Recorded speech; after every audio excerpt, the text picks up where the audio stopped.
Hello students, welcome back. आज की class में हम क्लास 11th की अकाउंट्स का टॉपिक बीआरएस को कंटिन्यू करेंगे। आइए हम लोग करते हैं इलस्ट्रेशन 17। क्वेश्चन में कहता है from the following particulars prepare BRS as on 31st March 2019। तो हमने बनानी है BRS as on 31st March 2019। हमें दिया हुआ है balance as per passbook on 31st March 2019 overdrawn ₹80,000। Overdrawn means negative balance है, तो पासबुक का जो हमें बैलेंस दिया हुआ है that is balance as per passbook वो हमें ओवरड्रॉन यानी कि ओवरड्राफ्ट की फॉर्म में दे रखा है, माइनस दे रखा है 80,000। सेकंड पॉइंट, हमने 3 चेक्स ड्रॉ करे थे यानी कि इश्यू करे थे 25 मार्च को, लेकिन उसकी पेमेंट अभी तक नहीं हुई। वो 3 चेक्स के अमाउंट थे 15,000, 5,000 और 8,000, यानी कि टोटल हमने 28,000 रुपए के चेक इश्यू करे जिसकी अभी तक पेमेंट नहीं हुई। अब आपको पता है जैसे हम क्या करते हैं कि 28,000 की फिगर है तो इससे थोड़ी सी बड़ी फिगर हमने अज्यूम कर ली 30,000। मैं पासबुक बना रहा हूं इसलिए मैंने पासबुक के ऊपर टिक मार दिया, सिर्फ अपने आप को रिकॉल कराने के लिए कि हम पासबुक बना रहे हैं। जब मैंने 28,000 के चेक इश्यू करे तो मैं क्या मान लूंगा कि मेरा बैलेंस 28,000 से रिड्यूस हो गया, तो मैंने अपनी कैश बुक के बैलेंस को 28,000 से रिड्यूस कर दिया यानी कि मेरा बैलेंस आ गया 2,000। लेकिन अभी बैंक में तो उन्हें पता ही नहीं है कि हमने चेक इश्यू करे, तो उनका बैलेंस टिल डेट 30,000 ही है जबकि हमारा बैलेंस 2,000 था। अब हम इसे रिकंसाइल कैसे करेंगे? जोन सी बुक बना रहे होते हैं उसी के अंदर चेंजेस करते हैं, तो हम पासबुक के अंदर चेंज करेंगे। 30,000 में क्या चेंज करें कि वो 2,000 हो जाए?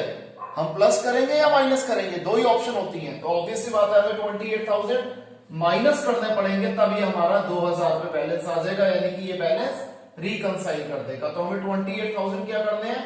माइनस में करना है, और स्टेटमेंट क्या लिख देंगे? Checks issued but not yet presented for payment. Third part, interest on overdraft charge by bank not entered in cash book. Bank ने ओवरड्राफ्ट का 2,000 रुपए इंटरेस्ट हमसे चार्ज कर दिया, जो कि हमने पासबुक में, तो ऑब्वियसली बात है जब बैंक ने चार्ज किया तो पासबुक में वो एंटर हो गया, लेकिन वो कैश बुक में हमने एंटर नहीं किया। मैंने 2,000 की फिगर थी तो 3,000 का बैलेंस अज्यूम कर लिया। बैंक ने मेरा 2,000 से बैलेंस रिड्यूस करके क्या बैलेंस कर दिया? 1,000। मुझे इसके बारे में कुछ पता ही नहीं है, मैंने अपनी कैश बुक में एंट्री नहीं करी, मेरा कैश बुक का बैलेंस है 3,000। जोन से बुक बना रहे होते हैं चेंजेस उसी के अंदर कर सकते हैं। 1,000 में मैं क्या प्लस या माइनस करूं कि 3,000 आ जाए? ऑब्वियसली बात है मेरे को 2,000 रुपए प्लस करने पड़ेंगे, तब मेरा बैलेंस रिकंसाइल कर जाएगा कैश बुक के बैलेंस से। तो मैंने 2,000 रुपए प्लस साइड पे लिख दिए, और क्या लिखूंगा?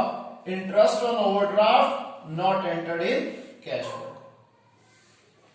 फोर्थ पॉइंट, एक आउटस्टेशन चेक था 30,000 रुपए का, जो कि हमने बैंक में डिपॉजिट करा दिया, लेकिन उसकी पेमेंट अप्रैल में आई। जब हम बना रहे हैं 31st मार्च 19 को, तो 31st मार्च 19 तक के बैलेंसेस को हम कंसीडर करते हैं। अब क्या हुआ, जब मेरे को 30,000 रुपए का चेक मिला तो मैंने तो मान लिया कि मेरा बैलेंस यानी कि कैश बुक का बैलेंस 30,000 रुपए से बढ़ गया, लेकिन बैंक बैलेंस के अंदर कोई चेंज नहीं आया। यहां पे मैंने 30 से थोड़ी बड़ी फिगर 35,000 की फिगर अज्यूम कर ली थी, तो कैश बुक का बैलेंस है 65,000 जबकि पासबुक का है 35,000। अब मैं 35,000 में क्या चेंज करूं कि ये 65 हो जाए? ऑब्वियसली बात है मैंने 30,000 ऐड कर दिया, यही लिख देंगे cheque sent to bank but not yet collected. Fifth point, 10,000 रुपए का इंश्योरेंस प्रीमियम बैंक ने डायरेक्टली हमारे बिहाफ पे पे कर दिया, जो कि हमने कैश बुक में एंटर नहीं करा। 10 से थोड़ी बड़ी फिगर मैंने 12,000 रुपए की फिगर अज्यूम कर ली। बैंक ने 10,000 रुपए पे कर दिए क्योंकि हमने बैंक को स्टैंडिंग इंस्ट्रक्शंस दे रखी थी कि जब भी ऐसा कोई पेमेंट आए तो आप हमारे बिहाफ पे फटाफट पेमेंट कर देना। तो बैंक बैलेंस रह गया 2,000, जबकि हमें इस एंट्री के बारे में कुछ ध्यान ही नहीं है। हमारा बैलेंस हमने अपनी कैश बुक में 12,000 रुपए ही लिखा हुआ है, तो मैं 2,000 को 12,000 कैसे बनाऊंगा? 10,000 रुपए में इसमें प्लस कर दूंगा, तो यही मैंने 10,000 रुपए प्लस साइड पे लिख दिए। Insurance premium paid by bank not entered in cash book. 6th point, इसी तरीके से बैंक ने 3000 पे चैंबर ऑफ कॉमर्स की पेमेंट कर दी हमारे बिहाफ पे। तो सेम लॉजिक है, बैंक ने 3000 पे कर दिए, हमें उसका ध्यान ही नहीं था, हमारा बैलेंस ज्यादा है जबकि बैंक का बैलेंस कम है। तो रिकंसाइल कैसे करेंगे? पासबुक बना रहे हैं तो पासबुक में ही चेंज कर सकते हैं। 2000 में मैं क्या कर दूं कि वो 5000 हो जाए, 3000 में मैं इसमें प्लस कर देता हूं, तो मेरा बैलेंस हो गया 5000। 3000 को मैंने प्लस साइड पे लिख दिया।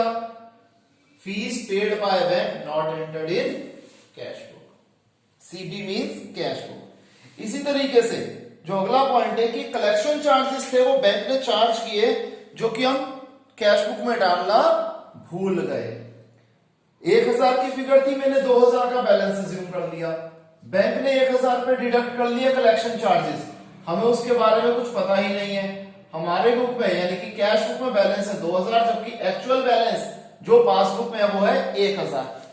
अब आपको पता है कि हमने ये करना होता है कि जोन सी बुक बना रहे होते हैं उसी के अंदर चेंज कर सकते हैं, दूसरी बुक में हम कोई भी चेंजेस नहीं कर सकते, बेशक वो सही हो या गलत हो। तो हमने 1000 का 2000 बनाना है, तो क्या करूंगा, 1000 पे मैं उसमें प्लस करूंगा तब वो 2000 होगा। तो 1000 में मैंने ऐड कर दिए collection charges paid by bank not entered in cash book. Last point क्या है कि एक डिस्काउंटेड बिल ऑफ एक्सचेंज था, वो डिसऑनर हो गया, उसकी भी हम 5000 रुपए की एंट्री कैश बुक में करनी भूल गए। मैंने 6000 का बैलेंस अज्यूम कर लिया, जब discounted bill of exchange dishonour हो गया तो बैंक बैलेंस तो रिड्यूस हो जाएगा, हमें उसका ध्यान ही नहीं है। हमारे हिसाब से तो हमारा बैंक जो कैश बुक का बैलेंस है वो 6000 है, जबकि एक्चुअल में वो बैलेंस हो चुका है 1000। अगेन हमने रियलिटी नहीं देखनी होती, हमने देखना होता है कि बैलेंस को रिकंसाइल कैसे करें, गलती जिस मर्जी की हो।